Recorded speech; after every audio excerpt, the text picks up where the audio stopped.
Hi everyone and welcome to Make It Happen TV. It's 6 p.m, it's Wednesday, and guess what? We're here to have some fun, answer your questions and help you work out a way that you can make it happen.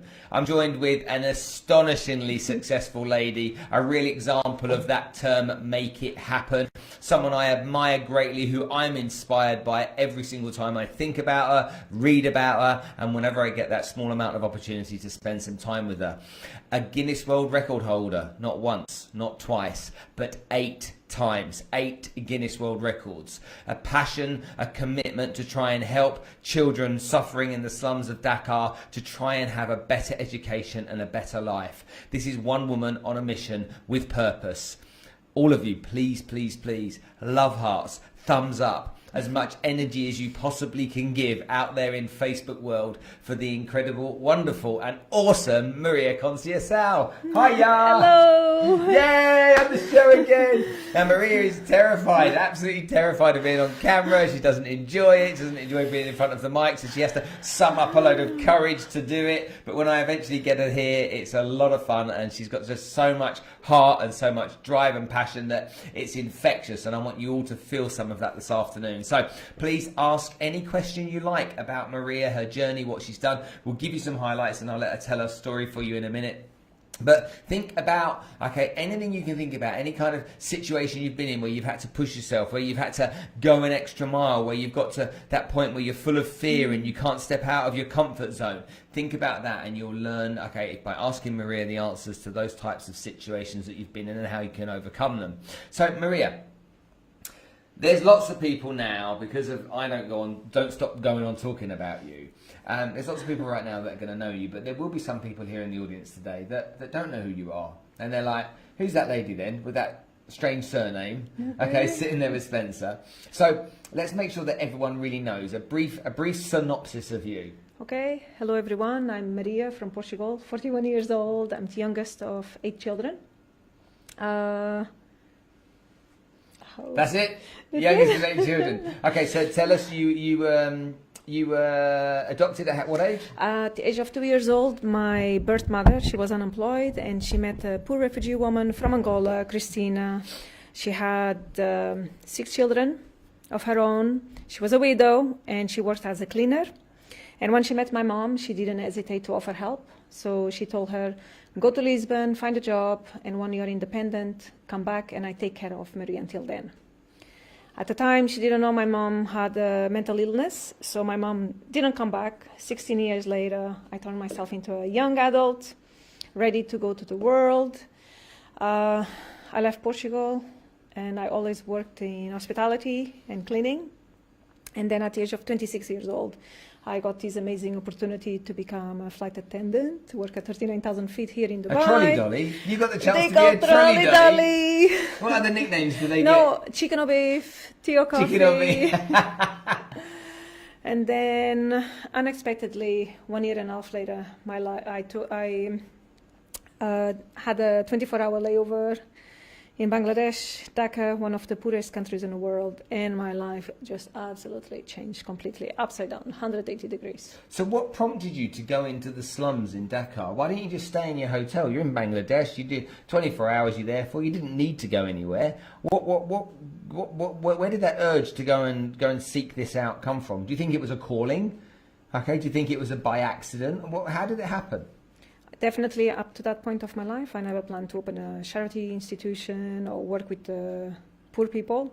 It just happened. So I wanted to make a difference. It was just... All right, I'm not going to allow you to get away with this, all right? Because people that don't know your story, or even people that do know some of your story, you play this down big time, all right? And I'm not going to have it today, all right? I won't be accepting any of that, okay? Today, okay, I want to know some details from you. People don't just have this experience. Tell me, okay, you're in a hotel room in Bangladesh. And what do you do? So I went to the concierge and I asked him what landmarks there were to be seen in Bangladesh. Okay, so you wanted to do a bit of sightseeing? Exactly. Okay. And he looked at me like, Maria Conceicao, there is no sightseeing here. Yeah. However, the crew, when they visit, they go to the Mother Teresa Orphanage. Would you like us to arrange a trip to Mother Teresa Orphanage? Yeah. So I said, okay, I would love to. I went to visit Mother Teresa Orphanage, and the nuns, they invited me to go to visit someone who was sick in the hospital. And I think maybe that visit to that hospital really That's where it started. is where it started, because 1 year earlier I had been admitted at the hospital with a kidney infection. Mm-hmm. So I could not understand how sick people going to that hospital in a third world country could get better. So I went back to the hotel that day. I was so gutted by what I had seen, that human beings could go to a place like that. Speak up. And next day came back to Dubai, and then I cannot explain this, but I clearly remember we stopped at a red traffic light. And you know, when you go to a third world country, you stop at a traffic light, and a lot of kids, they come to see you, and mothers with babies. Trying to sell something and begging and stuff. Begging. Yeah. And the cabin crew, my colleagues, they closed the window. the curtain, because they didn't want to see it. And me on a plane, I just thought, do I want to be that type of person? That I'm going to say, I've been there in a third world country, I saw poverty and I didn't do anything about it. So I just thought, me as an individual, I could do a lot. I didn't want to... A lot of people, they think, it's up to the government or another institution. And I just thought, as a human being, as a citizen of the world, I saw another human being who needed help. So I decided I'm going to help. I didn't quite know how to help, but I thought if my adoptive mother, a poor refugee woman from Angola, a widow, 6 children, could say, who feeds 6, feeds 7? At that stage of my life, I was 27 at the time with a very well-paid job. I could make the difference as well. Okay. Let me come to the rest of this story shortly. Okay, so this is some of the basics of the beginning of the journey. And so for those of you that don't know Maria's story, this is one that this literally is the beginning. So hear the rest of it out. Let me just say hello to a few people first. Ella, how are you? Heshan, Zoe, Sarah's on. Hi, Amma. Hi, Mark. Hi, Daniela. Hi, Karen. Hi, James. Hi, Dania. I hope you're all well, guys. If you've got questions, where's your love hearts, this wonderful lady, what she's done and what she's achieved? Okay, you're about to hear. If you give enough love hearts and thumbs up and you share this, all of you right now, share this into your personal folder, your personal profile. If you go and share that right now, okay, I'll let you know what she's done and the difference she's made, because it really is quite remarkable what Maria has done. It really is. I mean, I mean this. I've had Maria on the show before. Blows my mind how her mindset works, how her psychology works, how she goes about with a very matter-of-fact manner to achieving stuff that most of us wouldn't even dream of. That's right. Give me some love hearts. I want to see the thumbs up. Come on, make an effort, guys. Okay, I want to see that, please. So you come back, you've been deeply moved by this. Okay, guess what? You aren't the first person to have been deeply moved by that type of scene.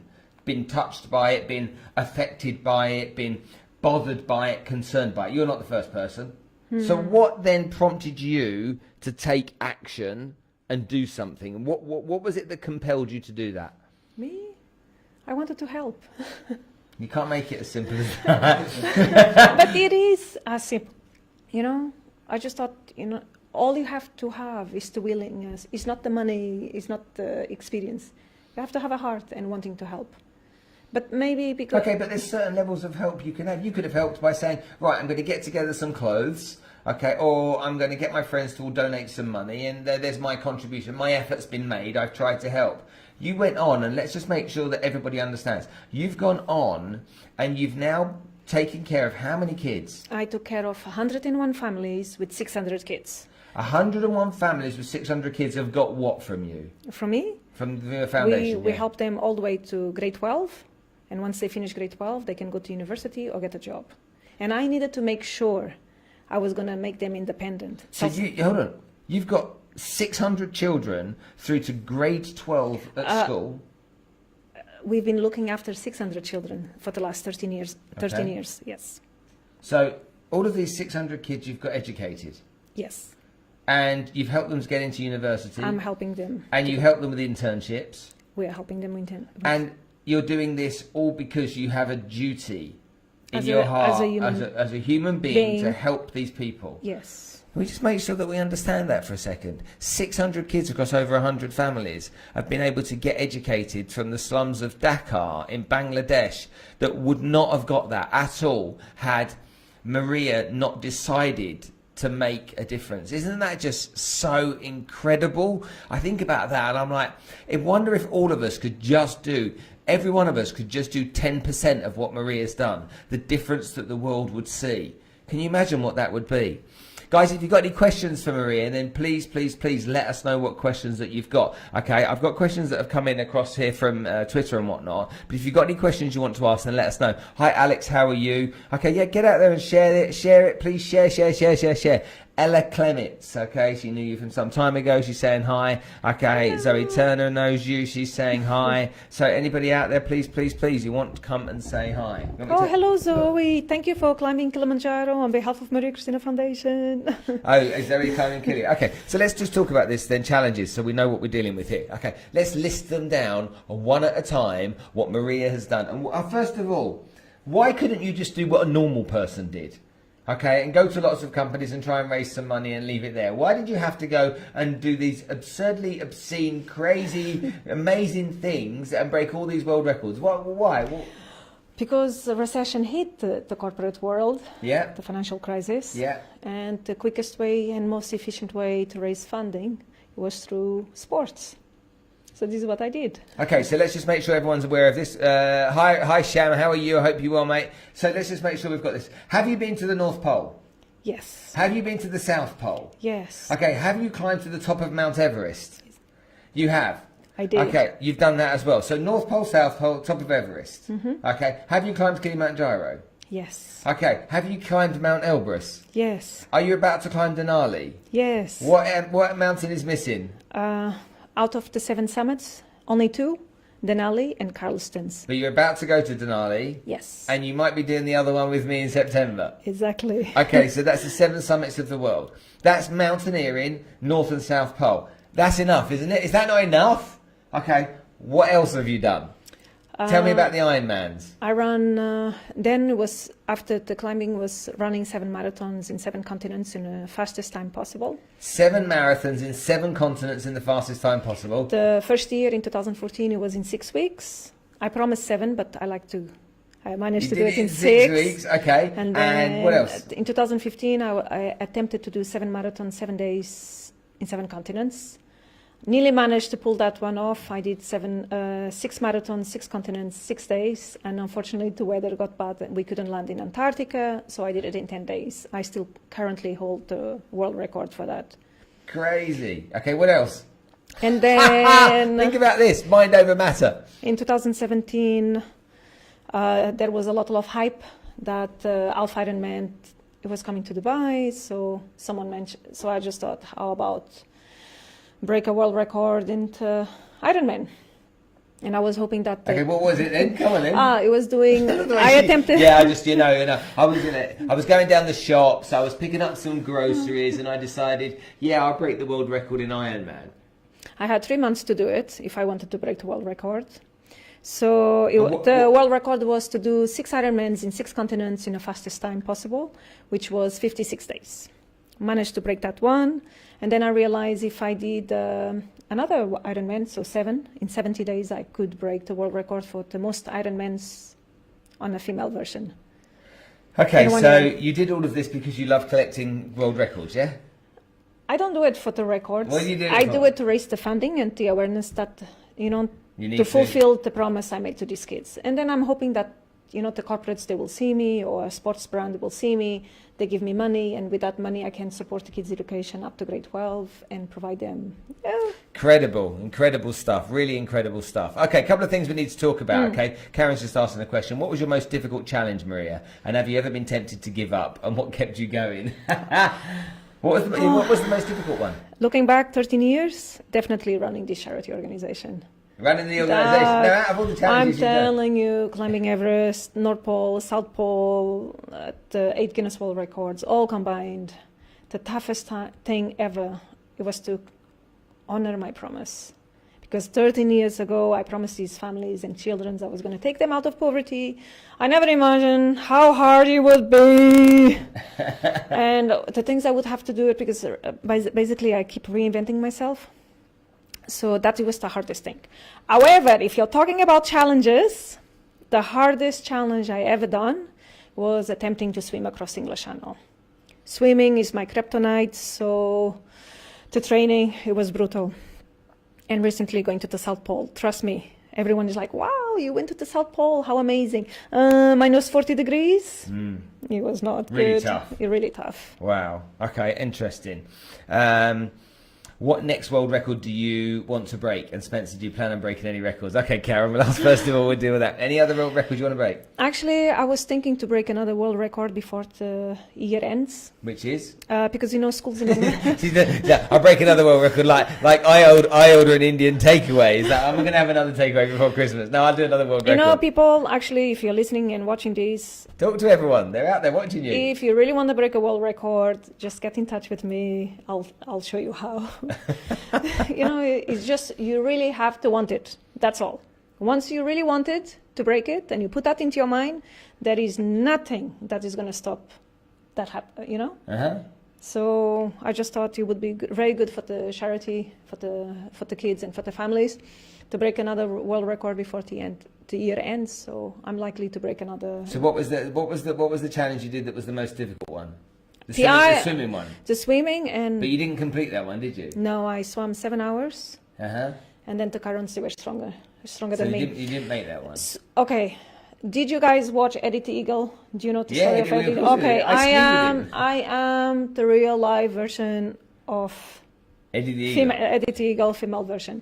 I want to do things, but I have no skill or talent to do it. But then I push myself daily, every day. So swimming is my kryptonite. And then add cold to the... Oh my God, catastrophe. All right, let's have some more questions here. Okay, Maria, we all have bad days. What apart from sport keeps you get up and going again? When you have bad days, just do like Bridget Jones' Diary. Listen to music, eat ice cream. Surround yourself with people that they're going to lift you up. Inspire you. Surround yourself with people like Spencer. Watch his, go on Google, watch motivational videos. This is what I do. That's because what you do. This is what I do. And listen to your favorite songs, and listen to your things that is going to lift you. Yeah, good point. Really good point. Okay, hopefully, Ella, that answers that question, hun. Ben, how are you? Nice to see you. Okay, on top of that, we've got... what have we got here? We've got... Zoe says, any top tips for climbing Kilimanjaro? The only one, go slowly. Go slowly. Go slowly, one step at a time. It's not a marathon race. It's not a sprint. And that will get you to the top. Okay, so you obviously know I'm going on the 31st of May to climb Kilimanjaro with a group of people. There's a lot of talk around equipment, but also a lot of talk around medicine. Taking yellow fever jabs, malaria tablets, Diamox when you're over there for altitude sickness. So just give us, in your own experience, I mean, you now become a professional climber, you're a world record holder, your knowledge is going to be more valuable than most people's. What do you think about Diamox, this altitude sickness tablet? I do not take it. I totally discourage, because the Diamox just delays the process of having altitude sickness, and then it really hits you really badly. What I just think, just drink plenty of water, go slowly, so your body can acclimatize to the height and to lack of oxygen. Okay. And what about yellow fever injections? I was a flight attendant at the time, so I had all the... Okay, But go to your doctor, tell them you're climbing Kilimanjaro, and they will advise you. Okay. As a cabin crew, I had all possible vaccinations. Fair enough. Okay, next question. Ben says, if your parents want you to go to uni, but you don't want to pursue your future goals, how can you prove to your dad it's for you, even though he's very stubborn and won't adapt to change? How can you prove to your dad it's not for you, you want to do something else? Ben, that's an interesting question. Maybe that's pointed at me. If your dad wants you to go to university, he's probably in a time warp, because he believes that from his generation, university was what you had to do to go out there and get a good job. I can just stress right now, and if you want to show him this video, I can tell him straight, Dad, you're wrong, mate. The world has changed. And people don't need to go to university now to be successful. There are many billionaires that are university dropouts and many billionaires that didn't even go to university. If you want a list, I can provide them. That's not saying that university isn't good. The concern that we have with university now is that it doesn't teach people modern day information that's valuable to their careers today. And because of that, and because university is kept behind, so far behind, it's not necessarily the best place to learn. 4 years at uni or 4 years in the workplace, I think 4 years in the workplace will give you more experience nowadays. So true. That's what I believe. Proof of the pudding is the fact that entrepreneurs are growing in abundance and they haven't got an MBA. However, you know, go back 20 years and that's what everyone said. You needed to get a university degree to get a good job. That doesn't apply so much anymore. But hey, everyone has their opinion. If you can't convince your dad and your dad's going to pay for it, then you're going to have to think about another way of demonstrating to him that you can do that. Hi, Debbie Duncan Studdert, how are you? Rob Keller, how are you? Hopefully that helps you answer your question. Ben Jordan, how are you? Okay, so other questions. I've got a bunch more questions that came through here. So let's just go through some of these questions. Okay, but guys, please ask questions. Please ask questions. Okay. Oh, dum. Sorry, so I didn't print it out. So it's on my phone. Okay, this is one for you. You ready? Mm-hmm. Okay, so hi Spencer and Maria. This is John Santos. This is in London. I'm 50 years old. I've never done anything impressive in my life. I go to work, do my job, and then spend some time with my mates and family at the weekend. With all of this talk of Kilimanjaro and accomplishing goals, it's got me thinking, how important is it for your mental well-being to push yourself and do things that you don't normally do? Also, am I too old to do things like this now? 50 years old, you're so young. So young. When I push myself, this is when I grow the most, for me. When you push yourself is when you grow the most. I learn the most when I come out of my Cancun. How important is it for your mental well-being? For me? Yeah, doing these types of things. How important is it for your mental well-being? For me, it's my time off, actually. Yeah. out of the charity. Yeah. So these types of challenges, for me, they motivate me, they excite me, they make me think forward, they make me look forward. And when I do those challenges, that sense of accomplishment is something that I find that's really kind of uplifting for me. Do you find that? For me, I feel so strong after. I feel like I can do anything. When I do something I never thought I could do it, and then I do it on my training, it just makes me feel so positive. When you got to the top of Everest, you know, you got to the top of the world. Did you feel for a moment invincible, that you could do anything? No, I just thought, oh my God, I have to go down now. Oh, no. This is the real truth. Get me down. All right, excellent. Okay, Carrie from Dubai. Okay, what's the thing that you're most proud of accomplishing in your life? Okay, I recently started a charity for single mums, and I'd love to know how you go about finding sponsors and partners to help fund initiatives like this. So, what are you the most proud of in your life? For me, has been transforming these kids from abject poverty and put them in universities. Now they are in USA, Australia, here in Dubai. They are completely independent. And one of the parents of the kids, we teach them how to speak English. They used to be rickshaw drivers earning $1 per day. Yeah. And now they are working here in the same airline as me. So that is my biggest achievement for me. And that's what you're most proud of? Yes. Okay, hopefully that answers your question, Carrie. Okay, she's like, one other point she said, I'd love to know how you go about finding sponsors and partners to help fund initiatives like this. Carrie, let me give you an answer to that. Okay, you've got to give write down a list of all the companies that you want to work with and raise money for. Okay, if there's 100 companies, go and reach out to each one of those 100 companies. Go and knock on their doors and go and meet the people that are involved in those organizations, and do it repeatedly over and over and over again until you drive them mad or you give them a compelling reason to want to help fund you. But whatever you do, do not give up. It's going to take persistence. Out of 100 requests, you're going to get 99 no's, but look for those 99 no's and you'll find a yes, and that's what you need to keep pursuing, and that will help you. Yolanda, okay, from Joburg, she says, I'm a bit of a scaredy cat. Okay, don't think I'll ever move out of my comfort zone. Was there a moment in your life when you had to force yourself to do something that you really didn't want to do, and how did you overcome that fear? Every day. How do I overcome? I take one day at a time. Was there a moment though? Was there a moment where you really had to kind of sum up all your courage to do something? You know, last week I went to do a big hike and I had to carry 28 kilos. And I just thought, oh my God. you know, I'm just doing this for 4 hours and a half and I'm completely dead. Yeah. How I'm going to do this in Denali Yeah. for 8 hours to 10 hours a day? Now, Denali is the largest mountain in North America. In Alaska. You will make it. Just take one step, one step, one step, one step. Does that answer that question, though? Because, you know, like Yolanda's saying she doesn't like to get out of her comfort zone. She's kind of in that place where comfortable is safe, and so she's scared to do anything. What do you do? Do you take small steps? I take small steps. Rather than think of a massive goal? small goals, daily small goals.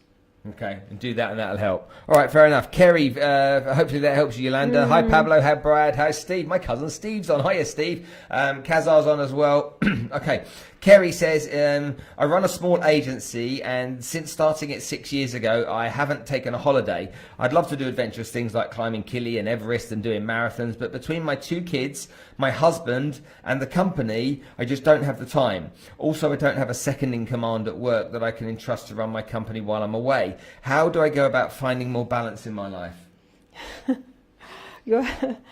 I'm 24/7. All I would say to answer your question, Kerry, is loads of people have got kids, loads of people have got husbands, and loads of people have got full-time jobs. You're not unique. You're not on your own. All you're doing is you're giving yourself negative self-talk to justify why you can't do something. You're making excuses, and you're buying into those excuses that are stopping you having the ability to go out and do what you really want.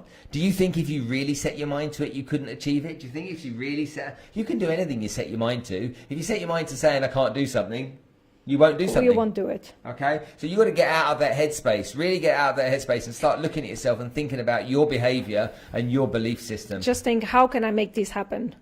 How can I make it happen? Absolutely.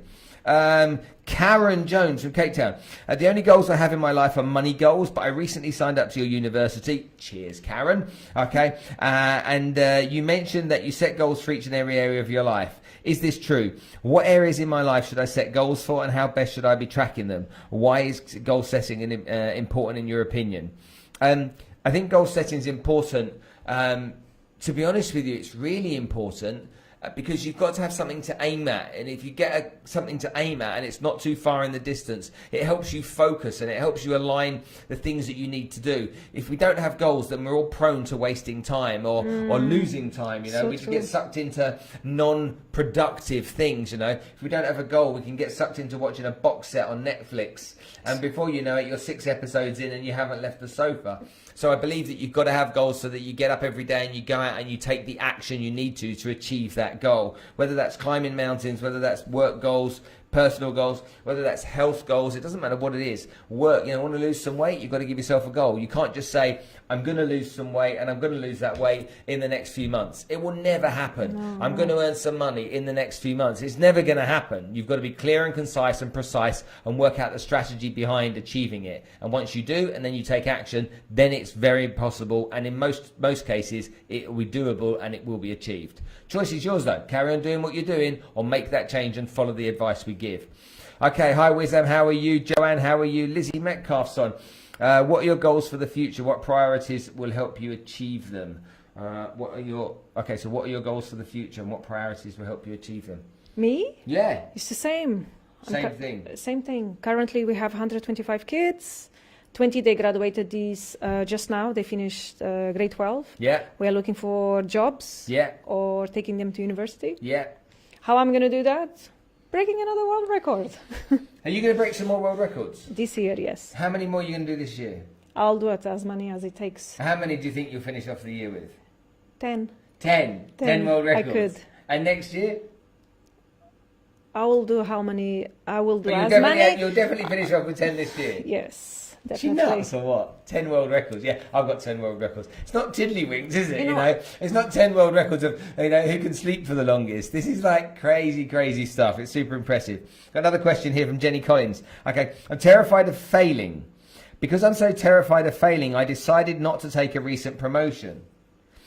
I made an excuse when my best friend invited me skydiving, and I recently lost the love of my life because he moved to Australia for work and I didn't want to go with him. I'm afraid that I'll never accomplish anything because I've got this fear of failing. How can I change my mindset? Oh my, oh my. Jenny. Okay, wow. You're afraid of happiness as well, by the sounds of it. You lost the love of your life because you wouldn't go and live in another country. Come on, Jenny. Have you just thought about that? Have you thought about the impact of that on you and him and your future? What was the risk you were taking going to live in another country with the love of your life? Really? That's a really, really deep situation, a deep issue. I tell you what I'll do, Jenny, if you want to. If you reach out to me privately, I'll try and talk to you over the phone and see if I can help realign how your mind is working. But the fact that you're afraid of all these things is worrying, because you could be, excuse me, you could have so much more. The fear of a skydive, what's going to happen? You might die. Is that the fear? Yeah, but 99.9% of skydivers don't die. Okay, if you want to consider your fear based around the tiny minority that do get affected by something, then that's a ridiculous way of thinking and feeling. Do you agree? Absolutely. You could have died going to Everest. You could have died in the North Pole. You could have died in the South Pole. You could have died in all of the things you did. But I don't think about those things. No, of course you don't, because you wouldn't do it if you did. No. You've got to think about what you can get out of it, what the benefits will be. I'm going to move to Australia with my boyfriend so I can have a better life. I'm going to do a skydive so I can overcome fears. You've got to think of it with a positive mindset, and that will help. Jules is on. Okay, guys, any other questions that you've got? Okay, Ben says, I'm 16. I've done online e-commerce, and so far I've made around 10K. Yet he still doesn't believe me. So this is the guy. This is the lad who's got the dad who wants him to go to university. You don't have anything to prove to your dad, Ben. You're 16. In a couple of years' time, you'll be 18. You just have to be a decent human being. Be kind, be respectful, treat others the way you'd like to be treated yourself, young man. And if you do that and you continue to prove to your dad, okay, without asking for his approval, that you are a smart, potentially successful entrepreneur, then your dad will fall into line eventually. Okay, he doesn't have to make you do anything. Okay, he has to coach you. Your dad's got your best interests at heart. Don't think he doesn't. Okay, but maybe your dad could think about other ways of looking at how you could be a success, and that's my 2 penny worth. Guys, where's the thumbs up? Where are the love hearts? Where is the support for this wonderful lady and what she's done? Okay, Karen, one last question we're going to take. Karen says, what world record are you most proud of? The Ironmans. The Ironman. Ironmans, because I only had 3 months for training, and I just came back from a bad injury. Yeah. And I had to start from the scratch, and I only had 3 months to break it. So day one of training was do 1 kilometer, the next day rest. So it was a very short window to break it. So I had to do everything that I could in those 3 months, and we managed to pull this one off. It was like, wow. Incredible. Thank you so much for coming to join thank you, us today. Spencer. It's always great having you here. Ladies and gentlemen, I'd like to give a big round of applause, big high fives, big claps, lots of love hearts, and please share this content. It's really important that other people can see the message that Maria is trying to share with the audience on Facebook and around social media. She's trying to do something that she's worked so hard at for so long now, and she's made such great progress. Those little things that we could do by just clicking a couple of buttons here and there could make a big difference further. So let's try and do what we can. But before we go any further, let's just say a massive round of applause and a big well done to the most shy but 8-time Guinness World Record holder, Maria Conceicao. Yay! Thank you. Ladies and gentlemen, I hope you've enjoyed the show. I hope you've got something from it, and I hope if you've got any questions in the future, you can come to us. Like and share. Whatever you do today, make sure that you do what this lady does, which is absolutely gets out there and nails it when she makes it happen. I'll see you soon. No excuses. Bye now.